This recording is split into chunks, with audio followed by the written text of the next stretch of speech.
বাংলার বুকে একদম প্রকাশ্য রাজপথে আমরা দেখতে পাচ্ছি বাগবাজার।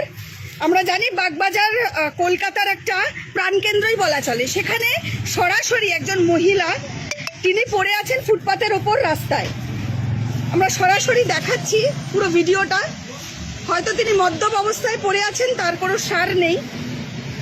বাগবাজারের ঘটনা এই হচ্ছে আমাদের পশ্চিমবাংলায় নারী সুরক্ষা, নারীদের অবস্থা। বাংলার লক্ষ্মীরা যারা লক্ষ্মীর ভাণ্ডার পাচ্ছে, শিক্ষা নেই রাজ্যে, শিল্প নেই রাজ্যে, বেকারত্বের হার, যুবশ্রী পাচ্ছে। দেখুন সরাসরি দেখুন কি অবস্থা। রাস্তার মধ্যে তিনি জুতো খুলে পড়ে আছেন। কেন একজন মহিলা, তিনি মদ্যপ অবস্থা, এবং লোকাল এখানে যারা আছেন তারা যে বক্তব্য রাখছেন যে উনি অনেকক্ষণ ধরে এখানে পড়ে আছেন এবং মদ খেয়ে আসছিলেন। এই হচ্ছে আমাদের যুব সমাজের অবস্থা।